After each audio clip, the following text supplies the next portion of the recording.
Hello and welcome to this bilingual added authorization information meeting. I'm Rhonda Dawson, Associate Dean of Extended Education and Global Outreach, and I want to express what an honor it is for each of you to take time out of your busy evening to attend this session. One thing to be aware of, we're unable to answer questions during the presentation, but you will be provided a question and answer box at the end to input any questions you might have, and we'll answer them at that time. With that, I'm going to let everyone else introduce themselves. Adam, would you like to start us off? Sure. Muy buenas tardes and gracias por su asistencia in this busy time of year. I'm Dr. Adam Sawyer. I'm Associate Professor of Teacher Education, and I'm also coordinator of the Bilingual Authorization. And my name is Baghdad Alkran. I am the Degree Education Programs Advisor, and I do oversee the enlightenment of bila students. And hello, I'm Dr. Adelina Nostroza Ochoa. I'm an assistant professor in teacher ed as well, and I'm glad to be here. So Adam, we'll go ahead and let you take the lead on this. All right. Well, thank you, Rhonda, and thank you, everybody. And once again, we want to start this. I know it's a very busy time of year, especially if you are a full-time teacher, and you're wrapping everything up. So I know it's a great sacrifice of your time, right, to come and join us today. But we also know that it also shows your commitment to bilingual teaching and using that superpower of bilingualism towards uplifting our community. I'm going to share some slides today that give background on our bilingual authorization and how you can get started and join us as a bilingual teacher. Let me get here to the start. Okay, so we are, just to give you some background on what the bila is, I thought I would jump into this. I'm not just the bila coordinator, I'm also a former bilingual teacher. Believe it or not, that young man, this 1990s image of a young man is me, and I'm nostalgic for that darker hair and fuller hair and the time before I discovered the wonder of delicious pozole, tamales, and all these other great treats that I personally began to discover as a teacher, right? But I was up in Northern California. I taught second grade bilingual in a small community called East Palo Alto near San Francisco and San Jose. Those years of working as a bilingual teacher just set the stage for everything else I've done with my career. And now I do research and coordinate programs of bilingual education. And it was a really meaningful time to me. And I know that all of you who are here and joining us and thinking about this certification share that commitment, that compromiso. So the bila. So the bila is an added authorization that goes on that you connect to your preliminary credential.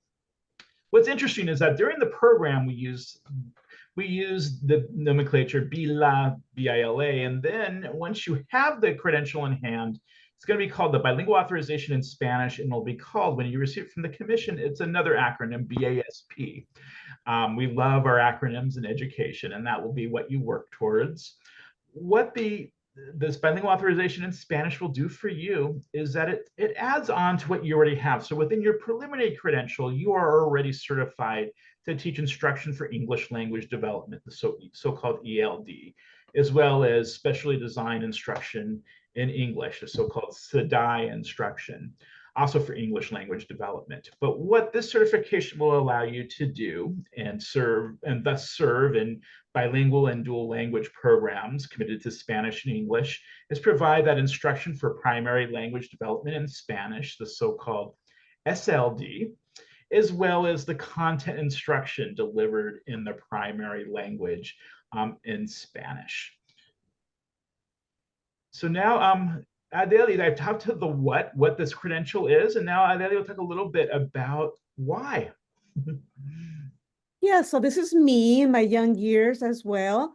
Why bilingual? Why the bila? It is the best decision I ever made. I was a bilingual teacher in Texas. I'm a Tejana for 13 years and 1 year as a coordinator of a bilingual program in my hometown.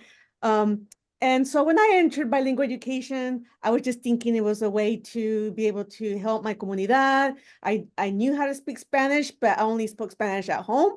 with my grandparents, my abuelitos, and my parents, but not in the school spaces.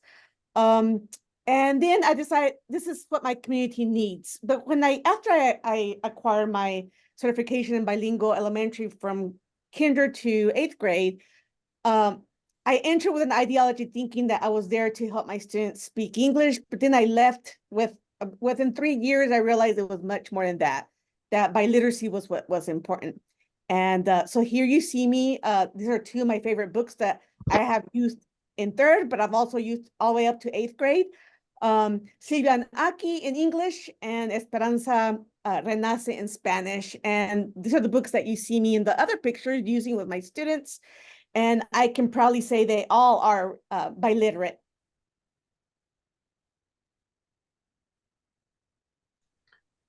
Well, wonderful. And you haven't changed a bit, by the way. I've changed, but you look exactly the same. Gracias, Areli. And, and just to build upon what Areli has shared about this value of pursuing the certification, here are some of the benefits we see to a bilingual authorization. One, of course, is professional development. It's always wonderful. Even the longer we're in the classroom, the more we need to keep learning, right? And learn those new tools in the tool shed and continue our development as teachers. We're never complete in that regard. There's also financial benefits, right? Most school districts will provide a stipend, right, when you serve in a bilingual classroom and have the bila certification. There's also, and this connects with what Areli was saying about the Spanish she used in her everyday life growing up. And this is also a chance to develop these heritage language assets, which oftentimes, unfortunately, there are not the opportunities to continue developing these language assets in even some of the more formal settings of schools and the universities and whatnot. And this is also a place, part of your professional development in this program is taking that wonderful superpower you have and continuing to develop it within these other contexts, such as how you deliver formal presentations about policy, right, in Spanish. How about delivery of curriculum at different grade levels, right? These are all things that will be continued to develop. In terms of benefits for students, we know from decades of research that sometimes counterintuitively that a dual language approach or bilingual approach is the single best way to acquire English. I know there's complex language acquisition principles at work here, but we know this from research. Content area growth, right? We learn something in multiple languages that just strengthens that content area growth. We also can transfer conceptual understandings from language to language and in those spaces in between. There's great cognitive benefits for our students. There are such as meta-linguistic awareness, right? This kind of ability to understand and function, have a meta-awareness, right, of language and its uses that serves them in multiple capacities. One piece I like to throw in here that those benefits don't go away even as young people, even as one ages, right? For example, being bilingual is protective against dementia in later age. And as I get a little older and grayer, I appreciate knowing that, right? Some of those protective benefits that we know can serve us throughout one's life. And I think also connected to what Areli was sharing about bilingualism in her life and going into teaching is that there's this connectedness for students, right, to family and community members. We do know that there is a lot of language loss. The US is called the graveyard of languages for a reason.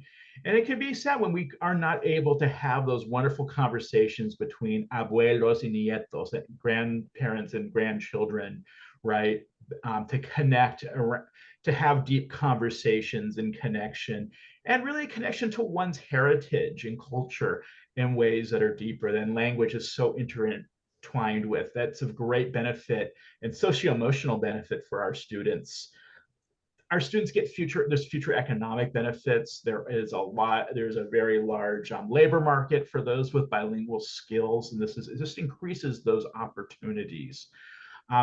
In terms of benefits for society, There's really interesting research in this area. There are bilingual schools, for example, in Palestine/Israel, right? Part of the world we know that's had its share of conflict and very much in the present day.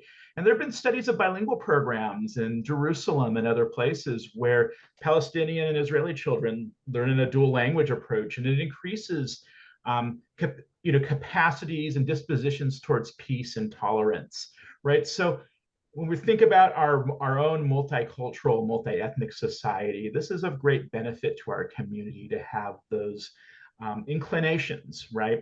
In terms of economic, civic, and social life, that does strengthen our communities. It strengthens us as a state and as a nation, right? When we have bilingualism in terms of civic and economic and social life. Okay, so now that we've convinced you, right, the importance of having this bilingual authorization and how meaningful it can be on many a personal and professional level, let's talk a little bit about the structure. We run the program from the beginning of the academic year.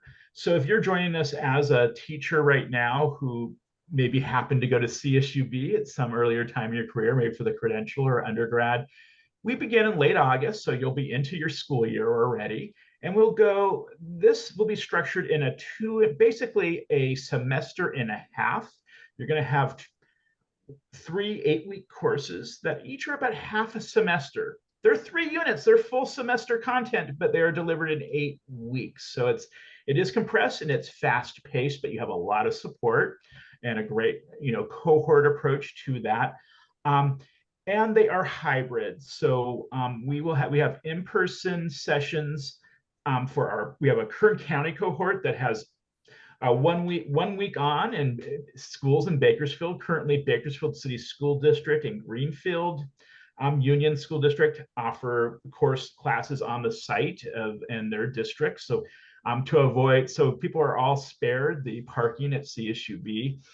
But for our Kern County cohort, these meetings are in Bakersfield. For our Tulare County cohort, we have these meetings in Porterville.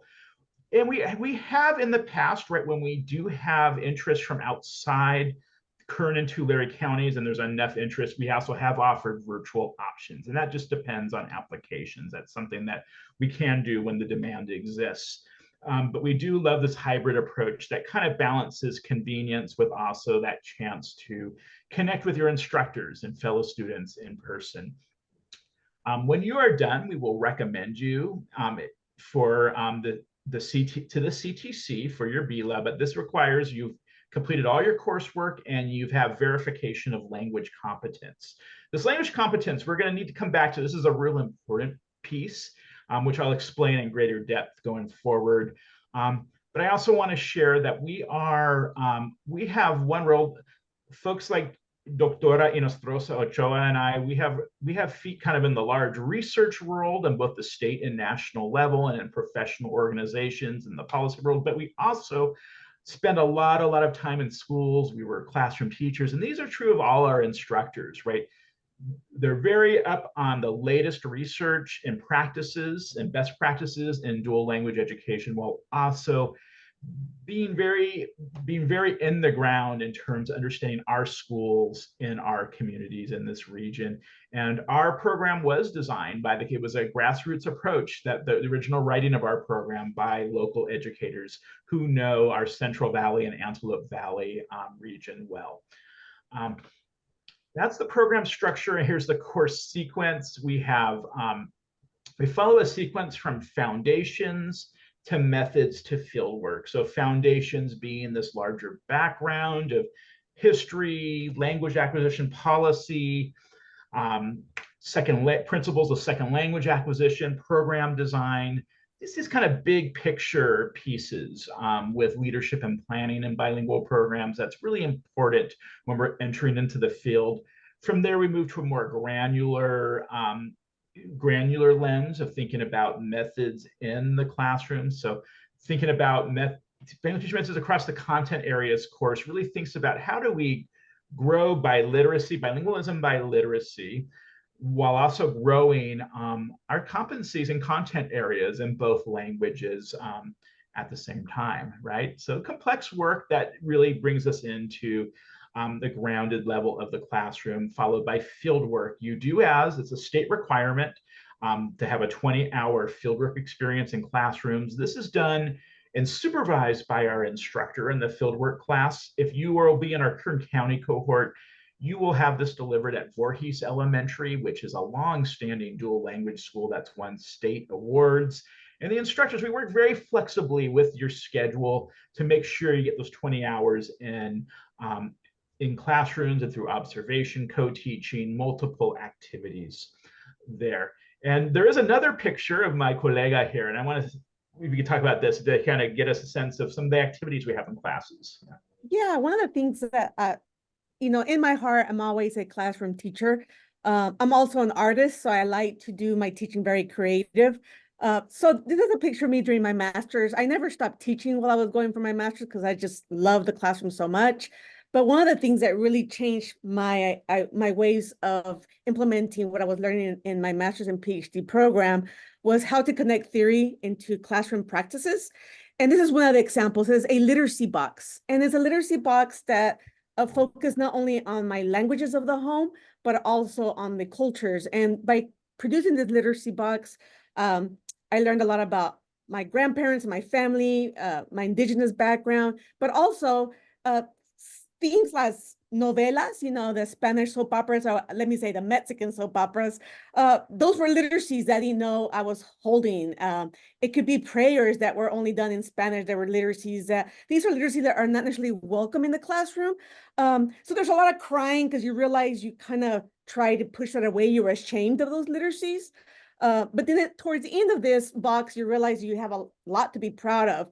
And we do things that, I do significant circles, which I get a lot of tears out of it. It's centered around identity, where I try to hit the theory behind culture responsive pedagogy.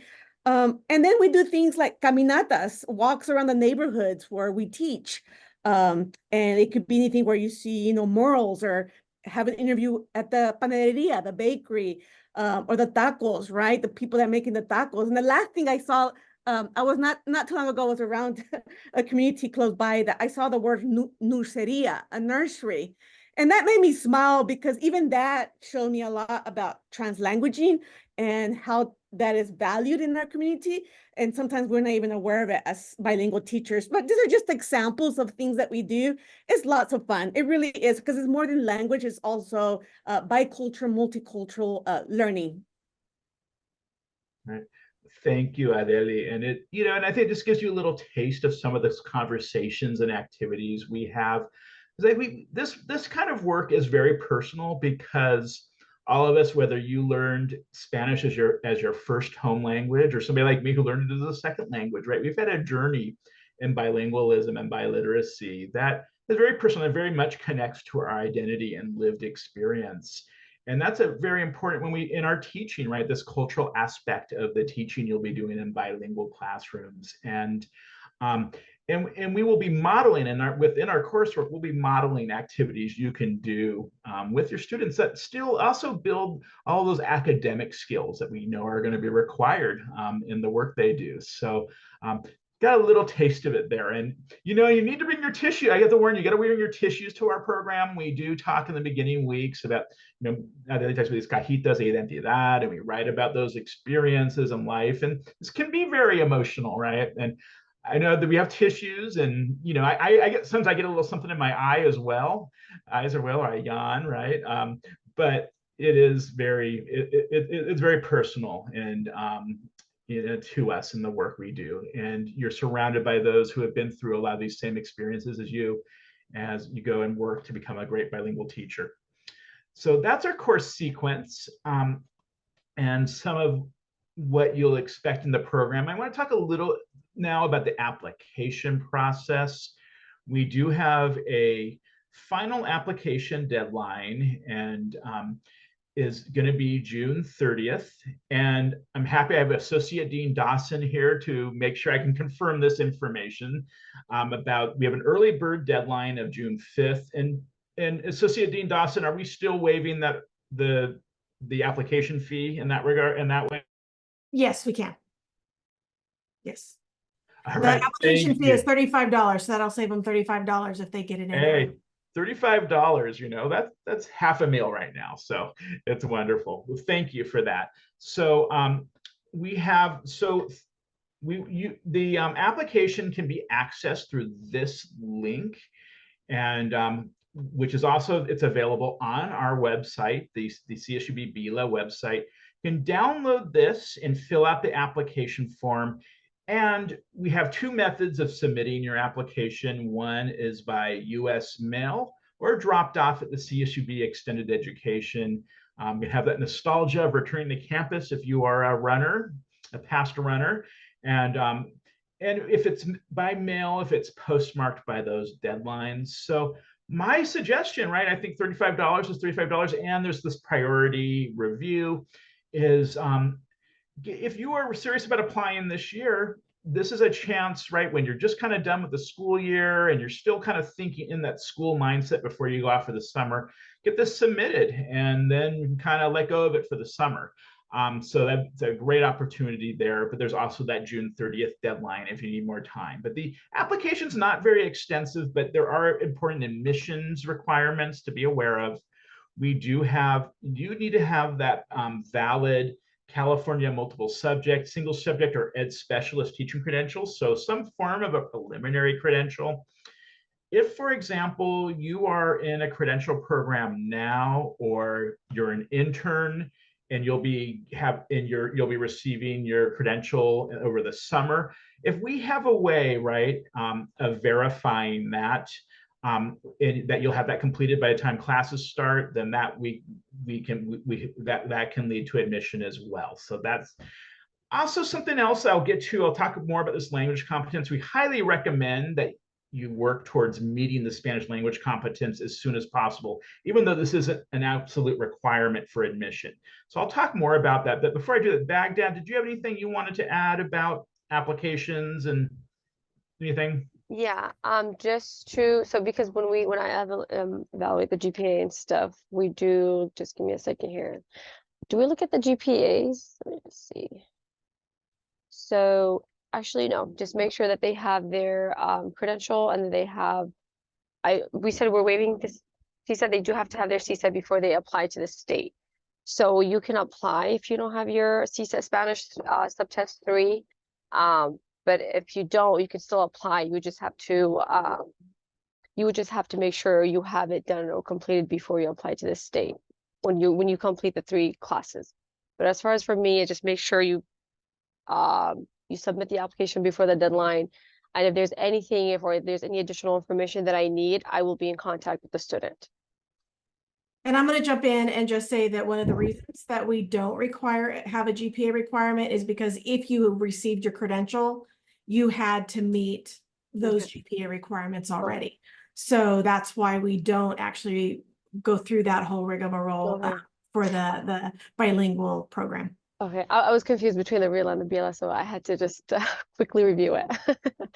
But yes, so that's the only main thing is the CSET, your credential, and that's pretty much it for admissions. Wonderful. Thank you so much, Baghdad. And as questions come up, we will give you an email address at the end. And Baghdad was going to be your main person for the kind of the nuts and bolts of the application, and then kind of some of, as you go through the program, making sure administrative tasks are completed. That Baghdad will be your contact person there, and I will be for all things academics, anything with instruction and the learning part of the program. And and as Baghdad said so well, right, we used to require the CSET upon admission, but we have relaxed that because the CSET takes a little bit of time and there's some inconveniences involved. So we want to give you time on that, but we do support you in meeting that. So let's talk about that language competence. So as part of the state requirement, there is what the so-called Spanish academic language competence that must be demonstrated in order to receive your actual added authorization. And so this can be met in a few different ways, right? One is a passing score on the CSET Spanish 3. This is a test, a statewide test that can be taken in locations, unfortunately not in Bakersfield, but in some adjoining locations. And I'll talk more about the CSAT in a moment, but this is really the primary way our candidates attain this milestone is through the test. But there are a couple other pathways in which it can be fulfilled. One is the holding of both, and this is rare, right? But it does exist, the holding of both a Spanish Bachelor of Arts degree and a Spanish single subject teaching credential. If you have those two together, the state will automatically waive your CSET. And there's yet another way, right? If you are a CSUB alum and you took a course called Spanish 3000, Advanced Spanish Grammar, with a B- or higher, that will also fulfill it. But we also have equivalent ways with coursework here, right? If you went to a university that wasn't CSUB, if there's an equivalent course that we can review your transcripts and see something that's roughly equivalent to the Spanish grammar, advanced Spanish grammar, that can also work. And sometimes if perhaps you were a Spanish minor, right, or you for some reason took, or with good reason, right, took multiple upper division courses in Spanish, anything at CSUB in this 3000 level, we typically can waive your test that way as well. So maybe an advanced literature course, the literatures of Latin America or Chicano literature or something like this, right? That can that are taught in a Spanish program at the upper division.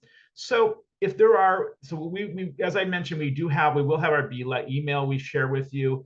And that can be sent to me through that bila email, any transcripts you have or you think you may have met that. And I can give you a sense of whether I think you're going to meet that waiver. And then you can be spared the cost of the test.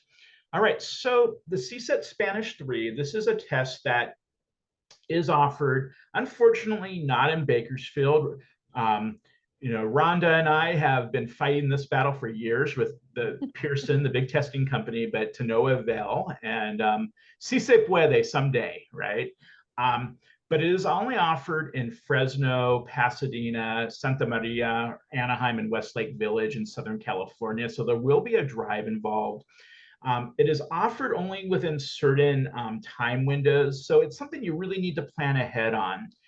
If you are serious about applying, even though you might be very busy now, these next couple of weeks, there is a testing window coming up from June 3rd to June 30th.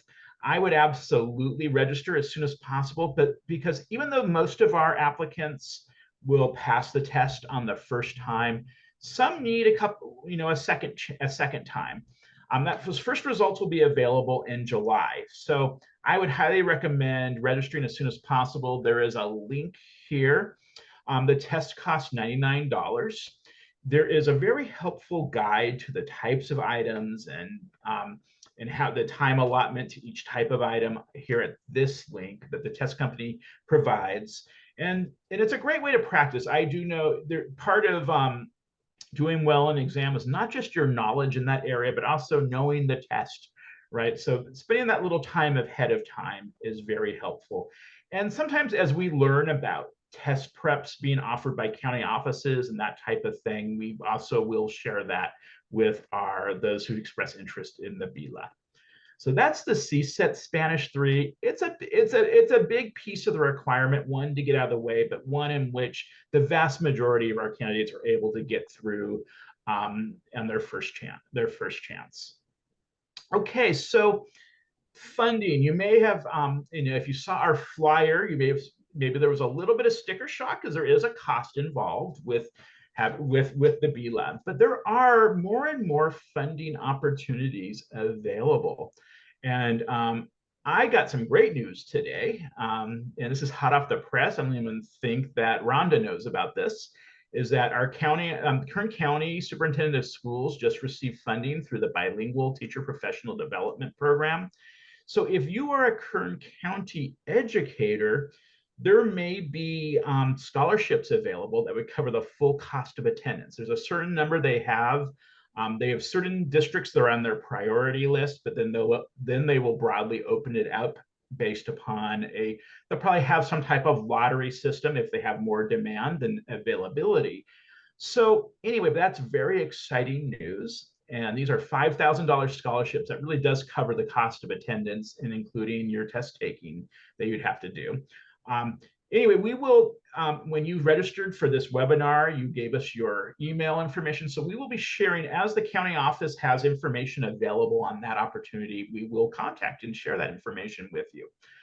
Other types of funding that are available.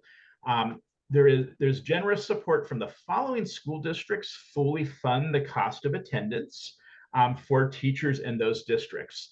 There are rules and strings attached that the districts have this information. And so if you work in BCSD, Greenfield, Porterville Unified, or Burden, I would suggest contacting Human Resources or the Bilingual Education Division, or we can also help you to be in touch. But there are certain requirements there in terms of commitment to the district when you are finished.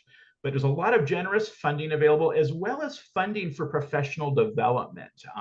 These districts don't just stop with your certification, but also funding professional development after you become a teacher, after you have the certification. So more and more funding is available now, which is great, right? I kind of wish this was available when I had done my bilingual certification, right? I remember having to go out of pocket for it, and you have great opportunities available to you now. So that's the funding. I like to always end with kind of bringing us back to what brings us into bilingual teaching and what the meaningfulness of it. I wonder about Daly, if I could ask you to read the quote by the wonderful Gloria Anzaldúa here. Okay, so if you want to really hurt me, talk badly about my language. Ethnic identity is twin skin to linguistic identity. I am my language. All right, thank you. And I also love this when I had a pin. When my first year teaching, I received a pin that said, "Quien sabe dos lenguas, vale por dos." And I was told this roughly is equivalent to, and things, it's not as poetic in English, but it gets the point across. She or he who knows two languages is twice blessed, right? So yeah, we really hope you decide that this has been an interesting information session for you, and that you decide to apply for our program and really join our movement, right, towards serving children, giving children that gift, or helping them sustain that superpower, that gift of bilingualism and biliteracy for the success in their schooling and their futures and that of their communities. So I've left our general bila email address here. Baghdad, Associate Dean Dawson, and I all have, and myself, we all have access to this, and we'll be able to answer those questions as you have them. And I also understand that we can take time now for question and answers, right? Yes, there's a Q&A box at the bottom of your your webinar screen. If you want to click and open that, we already have one. And the first question is, if I have a degree in Spanish, do I still have to take the Spanish CSETs? Okay, so my guess is probably not. The degree in itself does not waive it, but I think my guess is that you've probably completed some pretty solid upper division coursework. So what I would do in your case is send an email with, if you have just an unofficial transcript is fine, and put it to my attention, Adam Sawyer, or Dr. Sawyer, Adam Sawyer, whatever you want, at bila@CSUB, and we'll take a look and get back to you. But my guess is that you'll probably be in pretty good shape if you have good grades in upper division courses. Remember, there's that B minus requirement and above, right, in terms of those classes. But my guess is that there's a very good probability for you. So let's take a look at that before the test for sure. Another participant has put in the chat box that CSETs are free until June 30th. What? So I was unaware of that. So that's what. Really? Okay. So you might want to jump in if you think you can pass it, jump in there now. Yeah. Another student has asked, I currently work and live in California City or Mojave. Yeah. And the in-person cohorts are kind of far for that person. Ah. Would they have a chance to complete the program online? And how would you complete the 20 hours required if they're doing the program? Wow. Okay. So my take on that, and this is maybe something we'll kind of think about here, but it really will depend on applications, right? So if we have enough applicants from those outside of the area who would need a virtual option, we could definitely offer that. We have instructors and we could offer that, but it just would depend on numbers. And so my advice, so Rhonda, in that case, would you suggest that they apply? They apply and then what would be the best if we have, because I think one thing, if you're in California City, and that's even a little bit of distance from Lancaster, I believe, right? But if you have other colleagues in that area, right, who you could also recruit, then that would up the numbers. But Yeah, because I don't think it would be a good idea for this person to apply because we probably won't have a lot of people from that area just realizing that we're offering a program and applying for this program, unless they're in this webinar right now. So I do think that if this person would like us to have a special cohort, that they might want to do some work with within their district and with their colleagues to see if there would be enough interest for us to have a cohort in that area or be able to open it online. Yeah, and in the registration details, do we have location of registrants or just their email address? Just their email. Baghdad, you can probably give more information. And you're muted, so. So sorry. And like as far as for communicating regarding the admissions, Yeah. it would be through email mainly. I mean on the application. No, as far as like knowing where they're coming from. So Yeah. Adam, are you on the thinking that application? When they registered for the webinar, I'm wondering if we know location. no, it's just the email. Okay. I- So yeah, so so our California City friend, right? If you could email us and then we have that record, and I think it would just depend upon demand, right? If we have enough outside the area, because there could be, if we have enough applicants from Antelope Valley area, which I think California City would be in that same region, that could merit it, a virtual cohort there, right, to serve that area. So, but it would just have to be demand. So yeah, I agree with Associate Dean Dawson that really maybe working with your district to kind of see if if we have enough interest, right, and we can make that happen. Yeah. In California City, if I'm not mistaken, that's LA County, right? I think so. Yeah. Yeah. So the next one is if I am a transfer student, will my courses count? I started the bila credential program at CSU Long Beach before COVID and already took 2 classes for the bila program, and they only needed the student teaching to finish.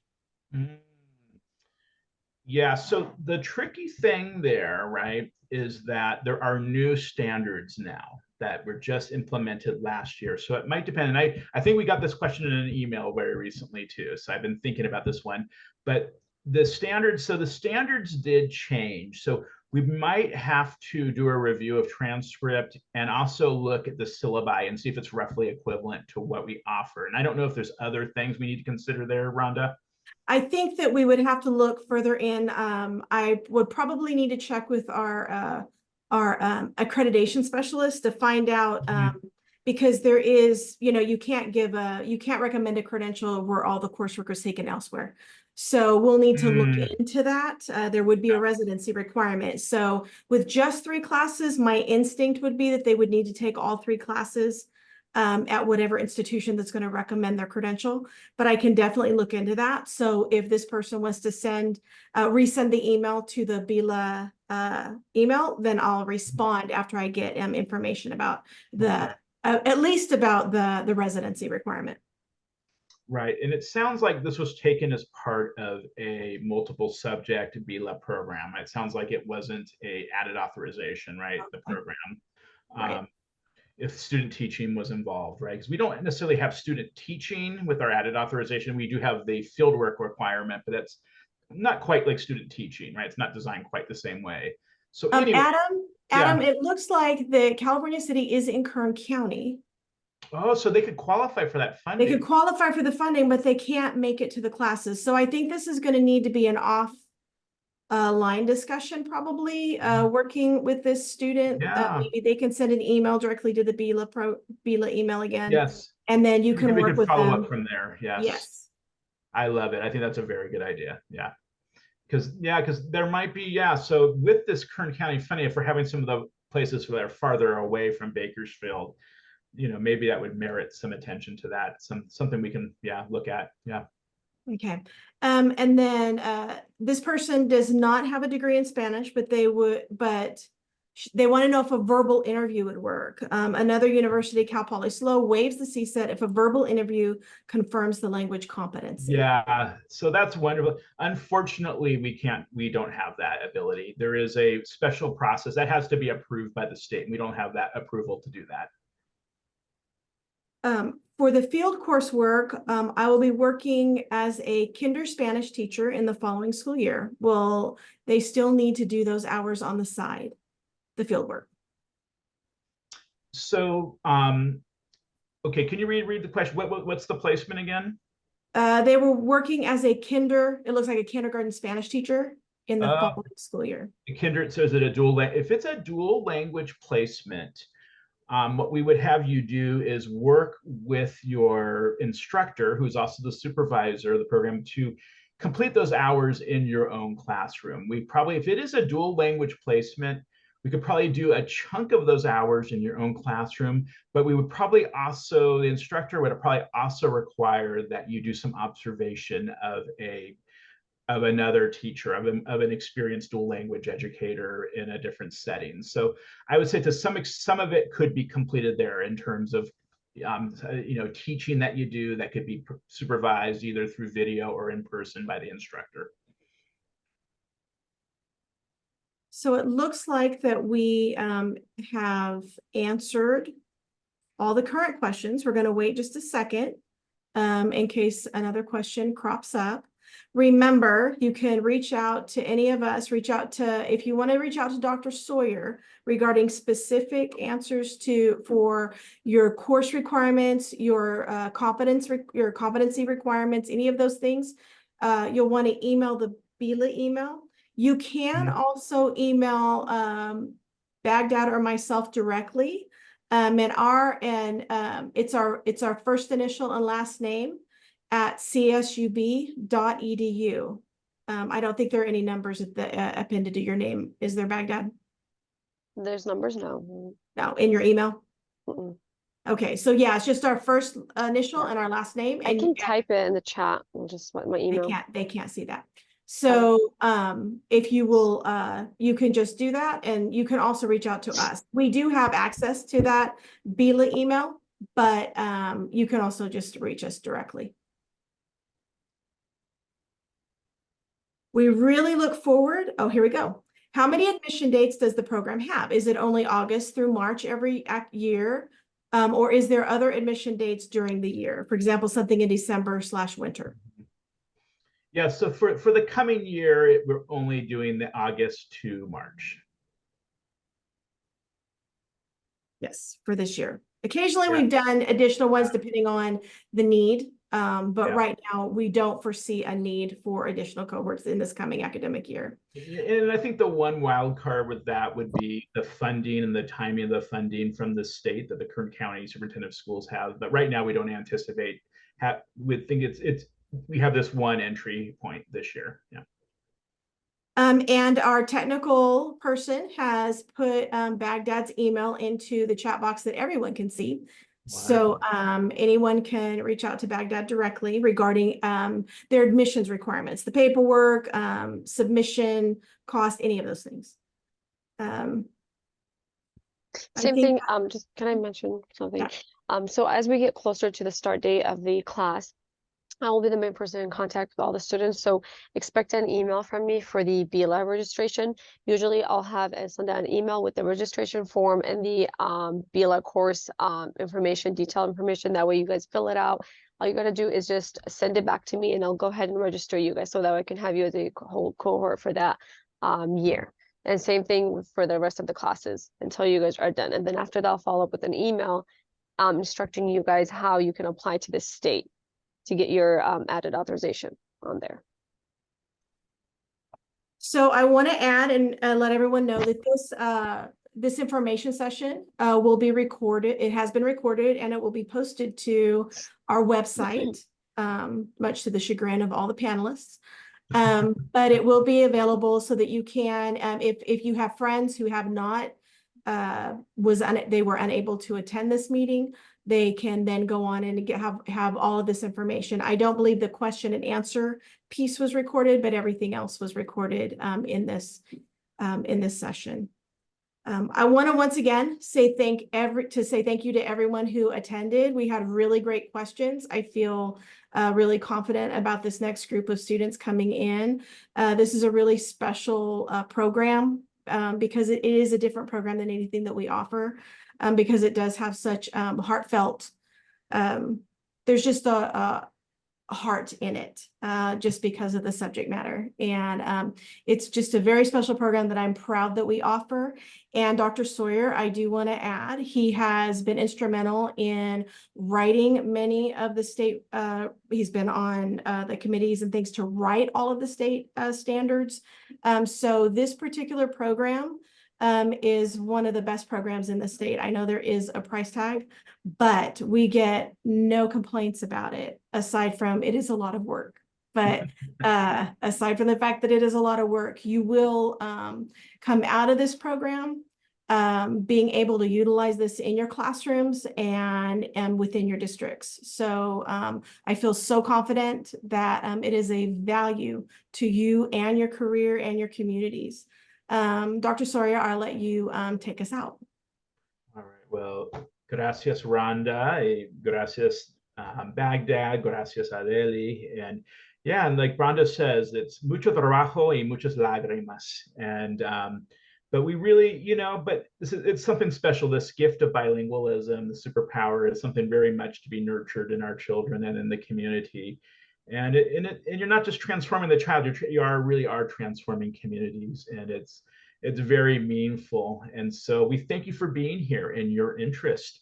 And we look forward to answering your questions on the emails. I know we had some ones that we had to kind of say, okay, well, we'll have to keep on the conversation going. And we look forward to having that and really and seeing you hopefully in the fall. All right, muchas gracias. Thank you.